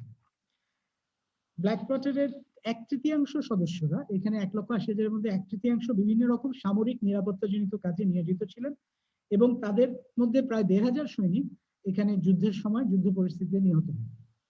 2007 সালে ব্ল্যাক ওয়াটার প্রসঙ্গটা উঠে আসে এই জন্য যে তারা বাগদাদে 17 জন সাধারণ নাগরিককে গুলি করে হত্যা করে, কিন্তু ইরাক তাদের কোনো বিচার করতে পারেনি এই জন্য যে আমেরিকার সঙ্গে ইরাকের যে দায়মুক্ত চুক্তি ছিল বা একটা দায়মুক্ত আইন ইরাকে তৈরি করা হয়েছিল, যার ফলে আপনার এই সৈনিকদের কখনোই ইরাক কোনো বিচার করতে পারেনি। এখন ধরা যাক, আচ্ছা, আরো একটা উদাহরণ হচ্ছে যে আরো কিছু প্রাইভেট কোম্পানির এ ধরনের সৈনিক যারা ছিলেন, তারা আবু গারিব নামে একটা জেলখানা ছিল ইরাকে, সেখানে প্রচুর মানুষের উপর অত্যাচার করেছিল। দেখা গেল যে যারা পেশাদার সৈনিক ছিলেন তাদেরকে কোর্ট মার্শাল করা গেছে বা সামরিক আইনে বিচার করা গেছে, কিন্তু যারা এই ধরনের প্রাইভেট আপনার এই প্রাইভেট কোম্পানিগুলোতে ছিলেন তাদেরকে কিন্তু কোনো রকম ভাবে বিচার করা যায়নি। এখন আমাদের কাছে তাহলে প্রশ্ন হচ্ছে, যদি আমেরিকা যুক্তরাষ্ট্র তাদের আইনটা পরিবর্তন করে এবং পরিবর্তন করে বলে যে ভাড়াটে যারা সৈনিক তাদের ক্ষেত্রে এবং তাদের দেশের যারা পেশাদার সৈনিক তাদের ক্ষেত্রেও এই একই আইন প্রচলিত হবে এবং এই যে দায়ভার আরোপ করা হবে, সেই ক্ষেত্রে কি আমরা বলতে পারি যে কোনো ব্যক্তিকে সৈনিক হিসেবে যে ভাড়া করার যে নৈতিকতা, একজন সৈনিককে যখন আমরা একটা জায়গাতে এভাবে তার মজুরির বদলে নিয়োগ করছি, এটার যে নৈতিকতা, এটা কি থাকবে, এটা কি নৈতিক হবে না নৈতিক হবে না? তো ব্ল্যাক ওয়াটারের যিনি সিইও বা কর্ণধার, তিনি বলছেন যে তিনি আসলে অন্যান্য যে কোনো কোম্পানি তার দেশের জন্য যেভাবে কাজ করছে তিনিও একইভাবে কাজ করছেন। যেমন অন্যান্য প্রত্যেকটি মানুষ, আপনার অন্যান্য কোম্পানি বলতে আমি বুঝাচ্ছি যারা টেলিকম কোম্পানি প্রাইভেট সেক্টরে যেরকম আছে, আবার সরকারি সেক্টরে আছে আপনার, অথবা পোস্ট অফিস, আপনার সরকারি পোস্ট অফিসও আছে, প্রাইভেট পোস্ট অফিসও আছে। তো আমাদের জন্য প্রশ্ন হচ্ছে যে সরকারি যে কোনো পরিষেবা বা সেবা ভিত্তিক যে ব্যবসা, তার সঙ্গে সৈন্য ভাড়া করার নৈতিকতার নিরিখে কোনো আইনগত পার্থক্য আছে কিনা?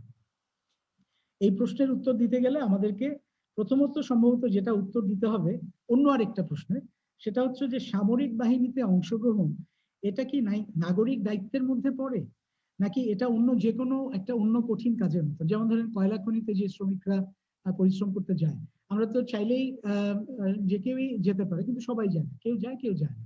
তো এটা কি সেরকম একটা কিছু? অথবা ধরেন মাছ ধরার ট্রলারে যারা যায়, এটা কি সেরকম কিছু? অথবা ধরেন তারা পাথর কেটে রাস্তা করতে চায়, মানে পাহাড় কেটে রাস্তা করতে চায়, এটা কি এই ধরনের কাজের মতন? এই ভাড়াটে সৈনিকদের কাজটা কি শ্রমবাজারে যে অন্যান্য কাজগুলো আছে সেটার মতন একই কিনা? আরো একটা উদাহরণ দেওয়া যায়।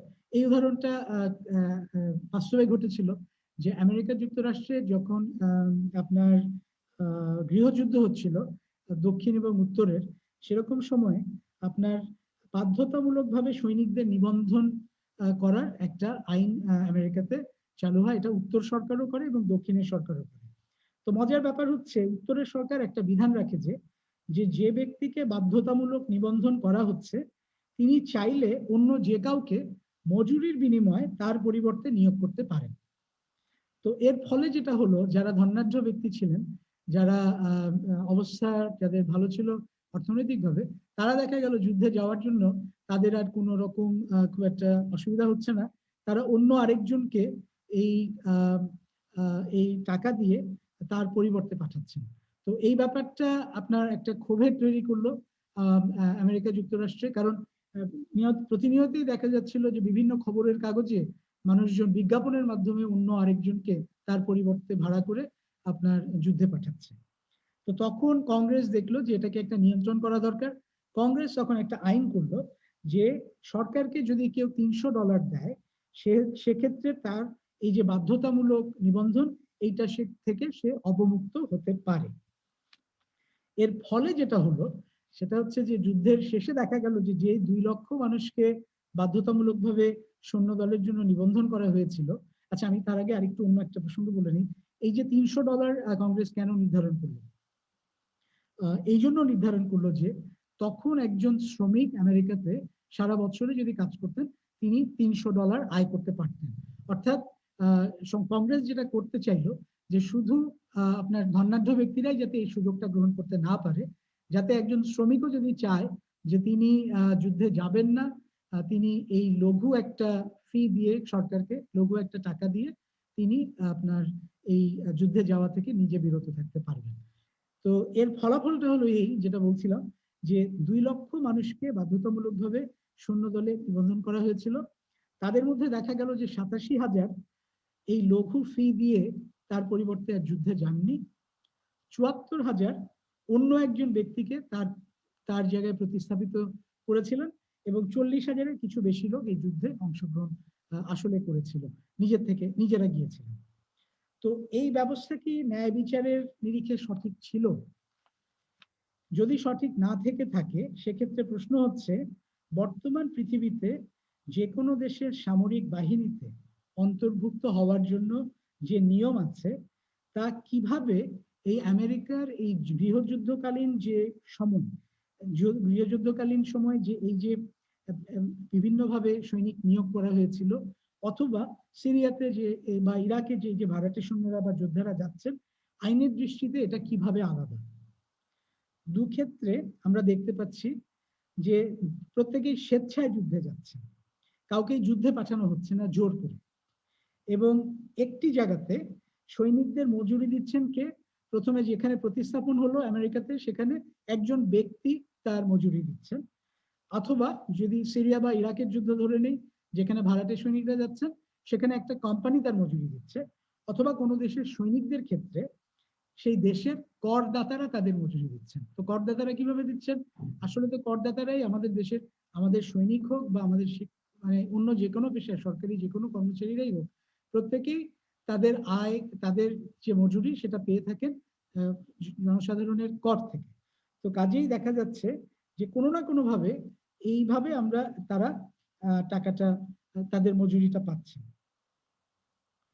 তো আমাদের আলোচনা থেকে আমরা আপাতত দেশপ্রেম প্রসঙ্গটা বাদ দিয়ে যাচ্ছি, এটা আমরা পরে আসছি। আইনের জন্য বা নীতি কথা বিচারের জন্য এখনো আমাদের কাছে প্রশ্ন হচ্ছে যে আমরা কোনো না কোনো ভাবে অন্য মানুষকে নিয়োগ করছি এবং আমরা একটা সৈনিক হিসেবে কাউকে নিয়োগ করছি এবং তাকে একটা জীবনের হুমকির মুখে ফেলে দিচ্ছি একটা মূল্যের বিনিময়ে, এই যেটাকে আমরা শ্রম বাজার বলছি। তো হয় এটা ব্যক্তিগত চুক্তির মাধ্যমে অথবা রাষ্ট্রীয় চুক্তির মাধ্যমে। এখন তুলনাত্মক বিশ্লেষণের যে ব্যাপারটা তা হচ্ছে এই যে কোনো দেশের একজন সামরিক বাহিনীর যে সদস্য শ্রম বাজারে যেভাবে একজন ডাক্তার বা একজন ইঞ্জিনিয়ার বা একজন আইনজীবী বা একজন শিক্ষক অথবা একজন ব্যাংকার বা অন্য যে কেউ যেভাবে শ্রমবাজারে আপনার নিয়োগপ্রাপ্ত হন এবং মূল্যের বিনিময়ে আমরা প্রত্যেকেই নিয়োগপ্রাপ্ত হই, সেই একইভাবে কিন্তু সৈনিকরাও নিয়োগপ্রাপ্ত হয়। অর্থাৎ একটি সরকারি কাজের জন্য অন্যরা যেভাবে একটা মজুরির বিনিময়ে কাজ করছেন, একজন সৈনিকও মজুরির বিনিময়ে কাজ করছেন সেভাবে। অর্থাৎ প্রত্যেকেই মূল্যের বিনিময় শ্রম বাজারে তার কাজ খুঁজে নিচ্ছে। সেক্ষেত্রে আমাদের প্রশ্ন হচ্ছে বাধ্যতামূলকভাবে সৈনিকদের নিয়োগ অথবা প্রাইভেট কোম্পানির মাধ্যমে সৈনিকদের নিয়োগ অথবা সরকারিভাবে সৈনিকদের নিয়োগ, এখানে দার্শনিক দৃষ্টিতে বা আইনের দৃষ্টিতে এই ভিত্তিগুলোর পার্থক্যটা আসলে কোথায়? একজন উদারপন্থীর জন্য বাধ্যতামূলক নিবন্ধন সম্পূর্ণ বেআইনি, কারণ তা জবরদস্তিমূলক, অর্থাৎ দাস প্রথার মতো। বাধ্যতামূলক নিবন্ধনের মানে হচ্ছে একটি রাষ্ট্র তার নাগরিকদের উপরে মালিকানা দাবি করছেন এবং তাকে জোর করে যুদ্ধে পাঠাচ্ছে। অন্যদিকে উপযোগবাদীরা বা ইউটিলিটারিয়ানিজম যারা বিশ্বাস করেন তারা মনে করেন না যে বাধ্যতামূলক নিবন্ধন দাস প্রথা সমতুল্য, এটা তারা মনে করেন না। কিন্তু তারা মনে করেন যে বাধ্যতামূলক নিবন্ধনের ফলে মানুষের সামগ্রিক কল্যাণ কমে যায়, কারণ তা মানুষকে চুক্তি করার যে অধিকার বা চুক্তি করে সে যে নিজের একটা পথ বেছে নেবে এই অধিকারটা খর্ব করে। অর্থাৎ উপযোগবাদীরা বলতে চাচ্ছেন যে যে দুজন ব্যক্তির যে একটা চুক্তি করার যে স্বাধীনতা বা কন্ট্রাক্টের যে স্বাধীনতা, এই কাউকে যদি বাধ্যতামূলকভাবে নিবন্ধন করা হয় তাতে কল্যাণটা কমে যায়। আরেকটু বিশ্লেষণ করলে আমরা দেখতে পাই যে একজনের পরিবর্তে মানে উপযোগবাদরা যেটা বলতে চাচ্ছেন যে চুক্তি করে আমরা একজনের জায়গায় আরেকজনকে পাঠাতে পারি, সেক্ষেত্রে আমরা একটু বিশ্লেষণ করে দেখতে পারি যে একজনের পরিবর্তে যদি আরেকজনকে যুদ্ধে পাঠানোর স্বাধীনতা আমাদের থাকে, সেক্ষেত্রে খোলা বাজার যে শ্রমে একজন সৈনিককে আমরা নিয়োগ করতে পারি, সেটা কিন্তু একটা উত্তম ব্যবস্থা হতে পারে। কিভাবে? প্রকৃতপক্ষে প্রত্যেক ব্যক্তিকেই আমরা একটা শ্রম বাজারে স্বাধীনতা দিচ্ছি যে কেউ সৈনিক হিসাবে স্বেচ্ছায় যোগ দিবেন কি দিবেন না। এর ফলে যিনি সৈনিক হিসেবে নিবন্ধন করতে চান, একদিকে তার যেমন উপযোগিতা বৃদ্ধি পাচ্ছে, অন্যদিকে যারা অংশগ্রহণ করতে চান না যুদ্ধে, তাদেরকে কিন্তু বাধ্য করা হচ্ছে না। অন্যভাবে বলতে গেলে একজন উপযোগীবাদ এভাবে ব্যাখ্যা করতে চান বা পারেন যে একজন সৈনিক তার সৈনিক হিসাবে যোগদানের মাধ্যমে একদিকে তার নিজের উপযোগিতা বৃদ্ধি করছেন, অন্যদিকে একজন করদাতা যিনি নিজে যুদ্ধে যেতে চাচ্ছেন না, তিনি কর দেওয়ার মাধ্যমে সৈনিক নিয়োগে সহায়তা করার মাধ্যমে নিজে যুদ্ধে অংশ গ্রহণ না করে সমাজের উপযোগিতা বৃদ্ধি করছেন। তবে এই উপযোগিতা বা উপযোগীবাদ এবং উদারপন্থীদের যে এই ন্যায় এবং নৈতিক বিচারভিত্তিক যে অবস্থান, এটার আরেকটু বিশ্লেষণ প্রয়োজন। কারণ তাদের অবস্থানগুলো আমরা বুঝলাম, এটা বিশ্লেষণটা এই জন্য প্রয়োজন যে তাদের কোন জায়গাটাতে তাদের সীমারেখাটা টানতে হবে, এইটা আমাদের একটু বোঝা দরকার। সেই কারণে তো প্রশ্নটা হচ্ছে, উন্মুক্ত বাজার কি আসলেই উন্মুক্ত কিনা? ধরি একজন গৃহহীন ব্যক্তি যিনি রাস্তায় বা ফুটপাতে অবস্থান করছেন, তিনি কি আসলে বাধ্য হয়ে থাকছেন নাকি স্বেচ্ছায় থাকছেন? একই প্রশ্ন করা যায় শ্রমবাজারের ক্ষেত্রে। প্রত্যেকেই যারা বিভিন্ন কাজ করছেন বা সৈনিক হিসাবে যোগ দিচ্ছেন, তা কতটুকু স্বেচ্ছায় করছেন? রাষ্ট্র কি আসলে সমভিত্তিক একটা ব্যবস্থা তৈরি করতে পেরেছে কিনা? সেক্ষেত্রে প্রত্যেকেই যদি একটা সমভিত্তিক ব্যবস্থা তৈরি করে থাকে, সেক্ষেত্রে প্রত্যেকেই স্ব পছন্দের কাজ বেছে নিতে পারে। যেমন ধরা যাক, বাংলাদেশে আমাদের 4 থেকে 5 রকম শিক্ষা ব্যবস্থা আছে। প্রথমটি হচ্ছে সরকারি স্কুল বা কলেজ, দ্বিতীয়টি হচ্ছে বেসরকারি স্কুল বা কলেজ, তৃতীয়টি হচ্ছে বেসরকারি স্কুল বা কলেজের মধ্যে যারা বিদেশি ভাষাভিত্তিক শিক্ষা প্রদান করেন সে সকল শিক্ষা প্রতিষ্ঠান, যেমন English medium school, French medium school ইত্যাদি। চতুর্থটি হচ্ছে আমাদের মাদ্রাসা শিক্ষা, এবং এখানেও আবার সরকারি এবং বেসরকারি দুটি উপাদানই আছে। পঞ্চমত মাদ্রাসা শিক্ষার মধ্যে আবার আলিয়া মাদ্রাসা এবং কওমি মাদ্রাসা আছে। ষষ্ঠত আছে আপনার এনজিও ভিত্তিক শিক্ষা। তো আমার নিজের কাছে এবং আপনাদের কাছে আমার প্রশ্ন এই যে, আমরা এই যে বিভিন্ন শিক্ষা ব্যবস্থা বেছে নিই নিজেদের জন্য বা নিজেদের সন্তানদের জন্য, এর সঙ্গে কি অর্থনীতির কোনো যোগ নেই? আমরা কি কখনো এরূপ দেখেছি যে একজন সুবিধা বঞ্চিত শিশু কোনো বিদেশি ভাষাভিত্তিক কোনো শিক্ষা প্রতিষ্ঠানে পড়েছে? অথবা আমরা কি কখনো এটা দেখেছি যে একজন অবস্থাপন্ন পরিবারের শিশু কোনো মাদ্রাসায় পড়তে গেছে? অর্থাৎ মুক্তবাজার শিক্ষা ব্যবস্থায় যদি একজনের পছন্দ বা অপছন্দ তার অর্থনৈতিক অবস্থার দ্বারা নিয়ন্ত্রিত হতে পারে, সেক্ষেত্রে শ্রম বাজারও কি অর্থনৈতিক অবস্থা দ্বারা কিছুটা নিয়ন্ত্রিত হতে পারে না? অন্যভাবে বলতে গেলে, সৈনিক হিসাবে বাধ্যতামূলক নিবন্ধন যদি জবরদস্তিমূলক হয়, সেক্ষেত্রে অর্থনৈতিক কারণে কেউ যদি সৈনিক হিসাবে নিবন্ধন করতে বাধ্য হন, সেটা কি জবরদস্তিমূলক নয়? কেবল তার ক্ষেত্রেই সমান অধিকারের প্রশ্ন আসে যিনি তার নিজের পছন্দ মতো কর্মক্ষেত্র বেছে নেওয়ার সুযোগ পাচ্ছেন। 80-র দশকে বাংলাদেশের রাজনীতিতে বঞ্চিত শিশুদের বা পথকলি বা টোকাইদের ক্ষেত্রে আমরা দেখেছি যে তাদেরকে রাজনৈতিক হাতিয়ার হিসাবে ব্যবহার করা হয়েছে, এবং আমরা তখন অনেক পত্রিকায় দেখেছি যে প্রশ্ন ছিল যে তাদেরকে যারা ব্যবহার করেছেন তাদের নিজেদের সন্তানেরা দেশের বাইরে অবস্থান করেছে অথবা দেশের বাইরে শিক্ষা গ্রহণ করেছে। তো তো প্রশ্ন হচ্ছে যে যে সমাজে অসমান সুযোগ সুবিধা থাকে সেক্ষেত্রে যে ক্ষেত্রে একজন পড়াশোনা ছেড়ে দিয়ে অর্থনৈতিক কারণে সামরিক বাহিনীতে বা অন্য কোনো কাজে যোগদান করছেন তা কি ন্যায়ভিত্তিক সমাজ ব্যবস্থা কি না? অন্যভাবে বলতে গেলে যদি সমাজ ব্যবস্থা এমন হয় যে যেখানে কোনো বৈষম্য নেই সেই ক্ষেত্রে কেউ এই অভিযোগ করতে পারবেন না যে কোনো ব্যক্তি তার পছন্দ বা অপছন্দের যে সিদ্ধান্তটি নিয়েছেন সেটা তিনি নিতে বাধ্য হয়েছে। এখন প্রশ্ন হচ্ছে পৃথিবীর কোন সমাজ ব্যবস্থাই সম্পূর্ণভাবে সমতুলার উপর প্রতিষ্ঠিত নয়। তবে প্রশ্নটা হচ্ছে যে কোন মুহূর্তে আমরা সিদ্ধান্ত নিতে পারি যে মুক্তবাজার অর্থনীতি আসলেই মুক্ত এবং মানুষের যে অসমতা রয়েছে সেটা আমাদের স্বাধীন সিদ্ধান্তকে প্রভাবিত করে না অথবা আমাদেরকে বাধাগ্রস্ত করে না।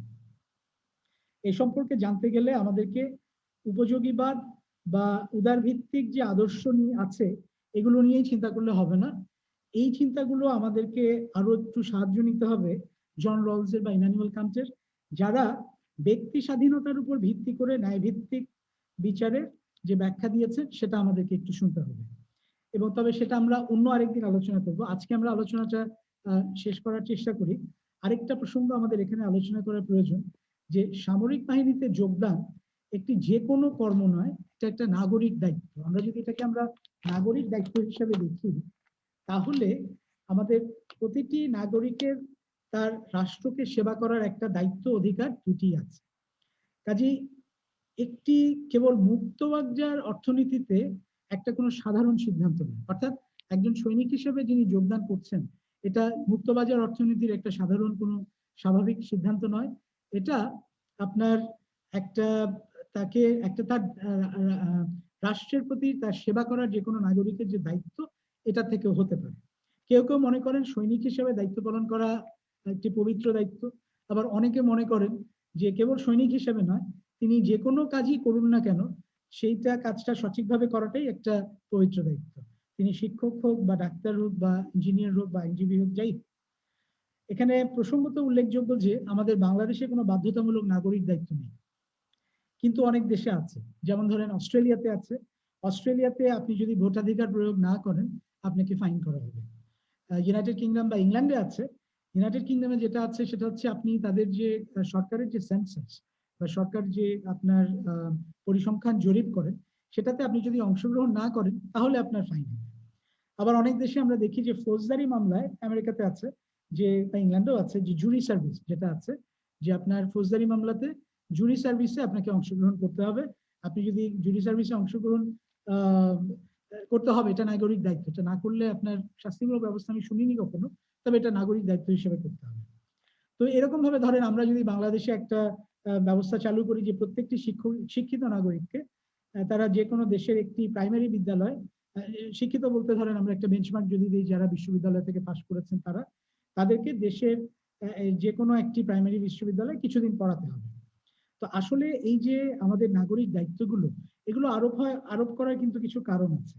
যেমন প্রত্যেকটি কাজের মধ্যেই আসলে নাগরিকদের জন্য শিক্ষা এবং গণতন্ত্রের চর্চা এবং দেশের বিভিন্ন রাষ্ট্রীয় কাঠামোকে জানার আপনার সুযোগ আছে।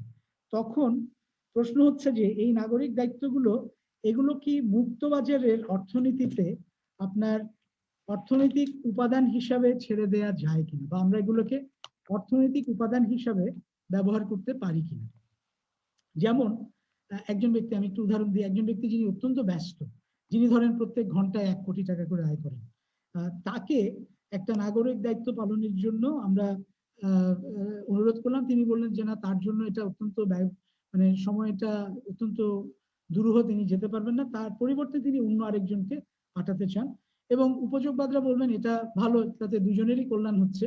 একজনের আপনার ওই যে তিনি কাজের থেকে নিজেকে বিরত রাখলেন না, কাজ করলেন, এবং আরেকজন তিনি যেটা করলেন যে আপনার তার কাজের অভাব ছিল, তিনি কাজ পেলেন। এখন প্রশ্নটা হচ্ছে যে এই যে নাগরিক দায়িত্ব এগুলোকে আমরা পণ্য হিসাবে বা কমোডিটি হিসাবে ব্যবহার করতে পারি কিনা। এই প্রস্তাবের যারা বিপক্ষে তারা বলেন যে নাগরিক দায়িত্বকে পণ্য হিসেবে ব্যবহার করে একজন নাগরিক পণ্য হিসাবে যদি ব্যবহার করে একজন নাগরিক যিনি অর্থনৈতিকভাবে দুর্বল তাকে একজন অবস্থাপূর্ণ ব্যক্তির পরিবর্তে যদি আমরা দায়িত্ব পালন করতে দেই, তাহলে আসলে এটা তার একজন মানুষের দায়িত্বকে পরিহার করতে সহায়তা করে। এখন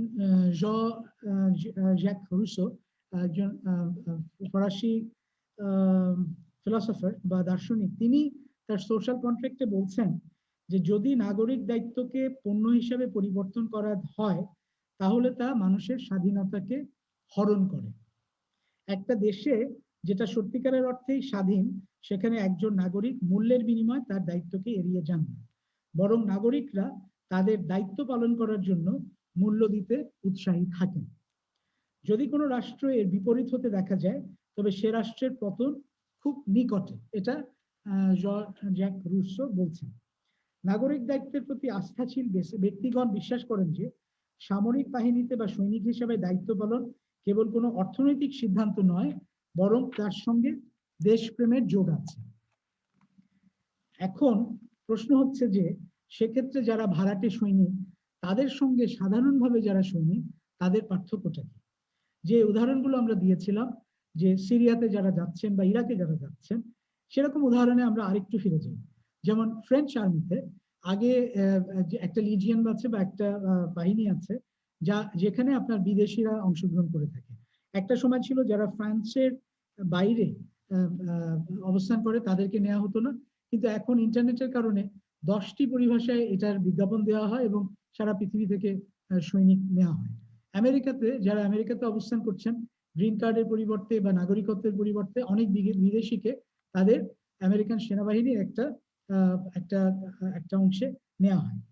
তো আরো আমরা দেখতে পাই যে জাতিসংঘ পৃথিবীর বিভিন্ন দেশে শান্তি রক্ষার জন্য সারা পৃথিবীর বিভিন্ন অন্যান্য দেশ থেকে সৈন্য নিয়োগ করে থাকেন। আমাদের বাংলাদেশের প্রায় 30,000 সৈনিক আছে বা আরো বেশি হতে পারে সৈনিক আছে জাতিসংঘের তত্ত্বাবধানে, তারা বিভিন্ন দেশে বিভিন্ন দেশে শান্তি রক্ষার কাজে নিয়োজিত আছে। প্রশ্ন হচ্ছে যে এনারা সবাই কিন্তু একটি মজুরির বিনিময়ে এই ধরনের কাজে সহায়তা করছেন। অথবা আপনি ধরেন আমরা যদি কোরিয়া বা জাপান বা সৌদি আরবিয়া যেসব দেশে যুক্তরাষ্ট্রের সৈনিকরা আছেন তাদের ওই দেশগুলোর নিরাপত্তা দেওয়ার জন্য আমরা সেই উদাহরণগুলো যদি নিই, আমাদের প্রত্যেকের সেক্ষেত্রে সিদ্ধান্ত নিতে হবে যে মুক্ত শ্রম বাজার বা নাগরিক দায়িত্ব এগুলো কি স্ববিরোধী দর্শন নাকি এরা সহ অবস্থান করতে পারে। কারণ আমরা দেখতে পাচ্ছি যে আসলে এখানে মুক্ত অর্থবাজার বা মুক্ত শ্রম বাজার আমরা যেটা দেখাচ্ছি যে প্রত্যেকেই স্ব ইচ্ছায় এখানে যাচ্ছেন, কাউকে জোর করে দেওয়া হচ্ছে না। কিন্তু আমরা একটা নৈতিকতার কোনো পার্থক্য দেখতে পাচ্ছি কিনা সেই আলোচনাটাই আমরা করছি। এবং আমাদের আরো কিছু আরো একটি ক্ষেত্রে আরেকটি উদাহরণ দিলে আমার মনে হয় আমাদের ব্যাপারটি আরেকটু পরিষ্কার হবে। আমি সারোগেট প্রেগন্যান্সি এটা নিয়ে একটু বলতে চাই। বা আপনার আমেরিকাতে আমি যে সময়টায় ছিলাম সে সময় একটা একটা একটা মামলা আমেরিকাতে ব্যাপক সাড়া ফেলেছিল, সেটা হচ্ছে the case of baby M বা আপনার বেবি এম এর মামলা। এই মামলাটার কথা আরেকটু কথা বলে আমি শেষ করার চেষ্টা করছি 5-7 মিনিটের মধ্যে। আপনার সেই মামলাটি খুব সাড়া ফেলেছিল। এই মামলাটিতে যা হয়েছিল যে একজন দম্পতি সন্তান না হওয়ার কারণে একজন মহিলা ম্যারি বেথের সঙ্গে একটা চুক্তি করেছিল যে তিনি এই দম্পতির জন্য সন্তান ধারণ করবেন এবং তার সেই সন্তান জন্মের পরে তার উপরে সন্তানের উপরে তার নিজের কোনো অধিকার থাকবে না। এই চুক্তির বিনিময় মূল্য হয়েছিল $10,000 এবং আরো অন্যান্য কিছু খরচ সমূহ যেগুলো আপনার প্রাসঙ্গিক খরচ যেগুলো ছিল সেগুলো। তো একটি মেয়ে শিশু জন্ম হওয়ার পরে ম্যারি বেথ শিশুটিকে নিয়ে পালিয়ে যায় এবং এই দম্পতির কাছে শিশুটিকে দিতে অস্বীকার করে। পরবর্তীতে তিনি পুলিশের কাছে ধরা পড়েন এবং দম্পতি আদালতে মামলা করেন চুক্তিটি বাস্তবায়নের জন্য। প্রশ্ন হচ্ছে যে এই চুক্তিটি একটি নৈতিক চুক্তি কিনা। চুক্তির পক্ষের যুক্তি খুব স্বাভাবিক যে এখানে দুই দল মানুষের মধ্যে চুক্তি হয়েছে এবং কাজেই এই চুক্তি দুটো থেকে দুই পক্ষই উপকৃত হচ্ছে, উপযোগবাদীরা এটা বলছেন, এবং এই কারণে এই চুক্তিটির বাস্তবায়ন প্রয়োজন। তবে এটা অনস্বীকার্য যে এটা কোনো স্বাভাবিক বাণিজ্যিক চুক্তি নয়। এবং দুটি কারণে এই চুক্তির বিরোধিতা কিছু মানুষ করেছেন। তো এই দুটা কারণ আমি এখানে আলোচনা না করে আমি যখন আদালতের রায়টা আলোচনা করবো তখন সেটা বলবো। তো প্রাথমিকভাবে এই আদালত রায়তে নিম্ন আদালত রায় কি দিল? নিম্ন আদালত বলল, যেটা আমরা প্রথমে বলছিলাম, যে প্রত্যেকটি চুক্তির আমরা স্যাংটিটি বা পবিত্রতা আছে এবং আমাদের ফ্রিডম অফ কন্ট্রাক্ট বা আপনার চুক্তির স্বাধীনতা আছে। তো নিম্ন আদালত বলছে যে প্রত্যেকটি চুক্তির একটা পবিত্রতা থাকে এবং ম্যারি বেথ চুক্তিতে অংশগ্রহণ করে সমান অধিকারের ভিত্তিতে তিনি এটা অংশগ্রহণ করেছেন। এক পক্ষ অন্য পক্ষের চেয়ে শক্তিশালী ছিল না, কাজে এই চুক্তিটি বাস্তবায়ন করতে হবে।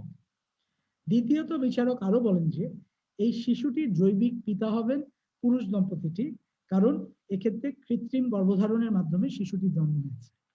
কাজেই এই ক্ষেত্রে শিশুটিকে অর্থের বিনিময়ে ক্রয় বিক্রয় করা হচ্ছে এমনটা বলা যায় না।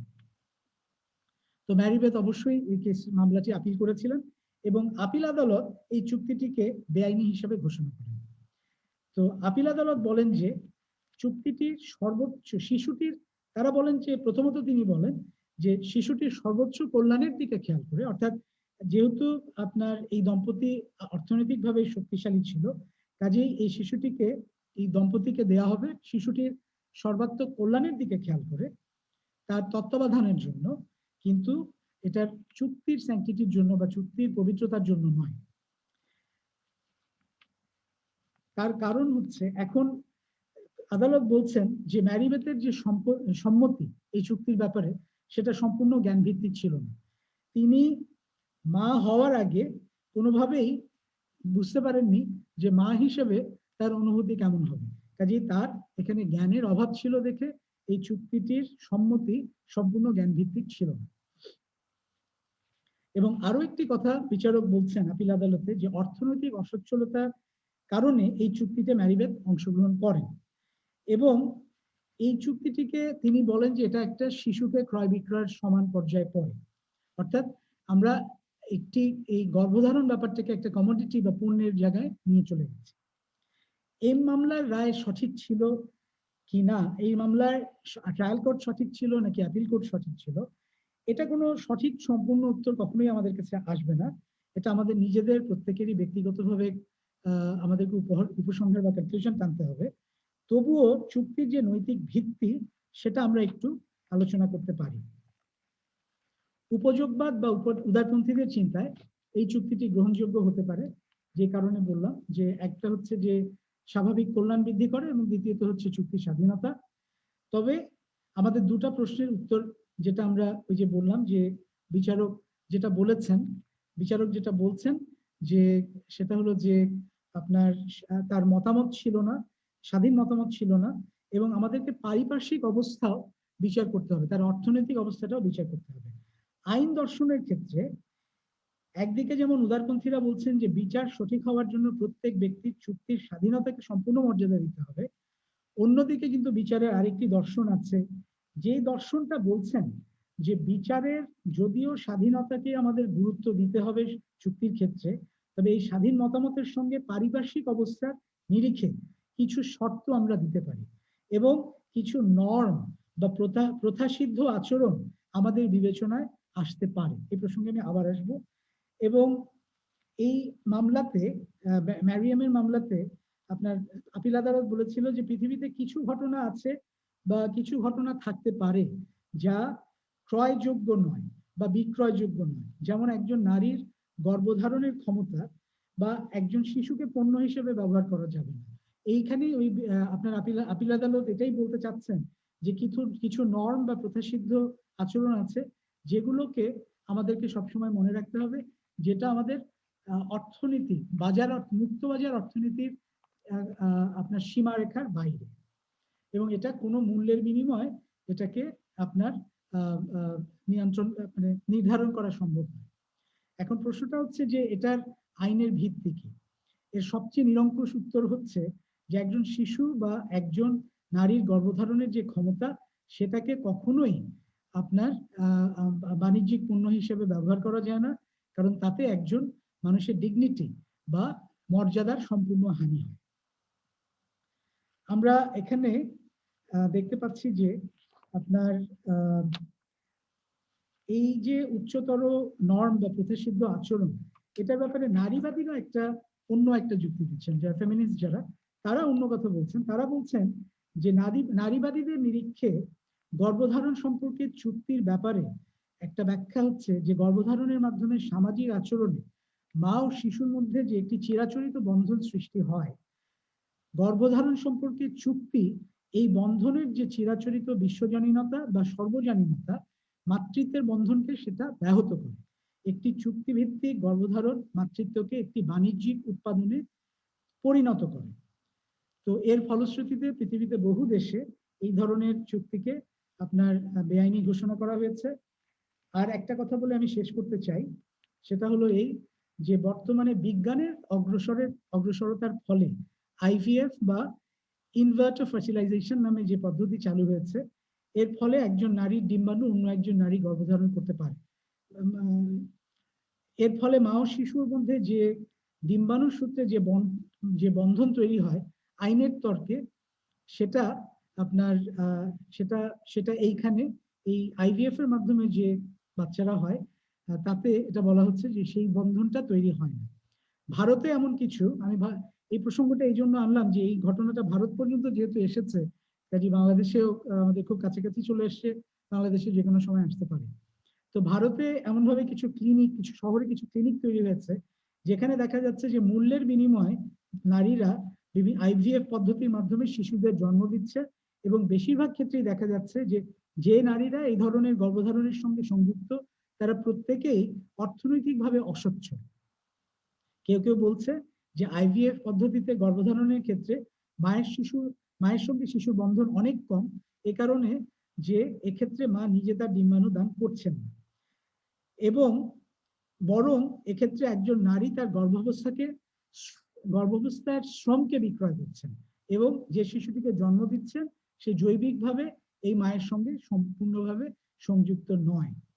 আসলে এই যুক্তিগুলোকে অকাট্য হিসেবে ধরে নেওয়ার কোনো কারণ নেই, কারণ এক্ষেত্রে মাতৃত্বকে দেখা যাচ্ছে যে 3 ভাগে ভাগ করা হচ্ছে। প্রথমে হচ্ছেন একজন ডিম্বাণুদাতা, দ্বিতীয় হচ্ছেন যিনি গর্ভধারণ করেছেন তিনি, এবং তৃতীয়ত হচ্ছেন যিনি শিশুটিকে লালন পালন করবেন তিনি। প্রশ্ন হচ্ছে কার দাবি বেশি? এই প্রশ্নের উত্তর আসলে আমাদের জানা নেই। এই ধরনের বাস্তব অবস্থাগুলোকে সামগ্রিক কল্যাণের প্রশ্নে আইন ও নৈতিকতার নিরিখে, আইন ও নৈতিকতার যে প্রশ্নগুলো এসছে, এই বাস্তব অবস্থাগুলো আমাদের যে উদারপন্থীদের যে মতামত কিংবা উপযোগবাদদের যে মতামত, এগুলোকে প্রশ্নবিদ্ধ করেছে। উপযোগবাদকে যদি আমরা চিন্তা করি, তাহলে এটা বলা অত্যন্ত কঠিন হবে যে চুক্তিভিত্তিক গর্ভধারণের মাধ্যমে আমাদের মানুষদের অধিক কল্যাণ সাধিত হবে যদি আমরা দেখি যে এই ব্যবস্থাটা একটা বাণিজ্যিক ব্যবস্থায় পরিণত হয়েছে। সেই ক্ষেত্রে আমাদের মানবিক মর্যাদা সম্পূর্ণভাবে ক্ষুণ্ণ হচ্ছে। এবং আমার প্রশ্ন আপনাদের কাছে যে এটা আসলে আপনাদের নিজেদের মতামত কি? আমাদের প্রত্যেককে এই সিদ্ধান্ত নিজেদেরই নিতে হবে। তো যেই প্রশ্নটা করে আমি শেষ করতে চাই, আসলে এই সমস্ত আলোচনাটা আমাদেরকে দুটা প্রশ্নের সম্মুখীন করে ফেলেছে, যে দুটা প্রশ্নের আসলে দার্শনিক কোনো উত্তর নেই। আমরা যখন ডিস্ট্রিবিউটিভ জাস্টিস বা আমাদের বিভাজনমূলক বিচারের যখন আমরা আলোচনা করি, আমরা উপযোগীবাদ বা উদারপন্থীদের নিয়ে আজকে আলোচনা করলাম, এর পরের আলোচনাগুলো আমাদের আরো অন্যান্যদের নিয়ে হবে। তো এখন আগের প্রথম দিন আমরা করেছিলাম উপযোগবাদ নিয়ে বেশি। তো আমাদের যে প্রশ্নের সম্মুখীন আমাদের এই দুইটা ঘটনা, এই দুটা কিন্তু কাছাকাছি ঘটনা না। ভাড়াটে সৈনিকদের যে ঘটনাটা আমরা বললাম, বা আমরা স্যারোগেট প্রেগনেন্সি, বা আপনার আমরা যে চুক্তিভিত্তিক গর্ভধারণের যে ঘটনাটা বললাম, এটা আসলে দুটা প্রশ্নের সামনে আমাদেরকে ফেলে দিয়েছে। একটা হচ্ছে যে মুক্ত অর্থনৈতিক ব্যবস্থায় আমরা যে সিদ্ধান্ত গ্রহণ করি আমরা আসলে কতটুকু স্বাধীন, এবং দ্বিতীয়টি হচ্ছে যে আসলে কি এমন কোনো উচ্চতর প্রথাসিদ্ধ আচরণ বা নর্ম আছে যা মূল্যের বিনিময় ক্রয় বা বিক্রয় করা সম্ভব নয়। ধন্যবাদ।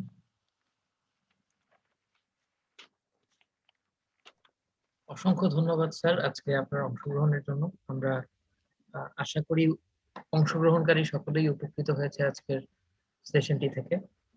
আমরা অত্যন্ত দুঃখিত যে আজকে সারা দেশে নেটওয়ার্কের খারাপ অবস্থার কারণে অনেক পার্টিসিপেন্ট অংশগ্রহণ করতে পারেননি।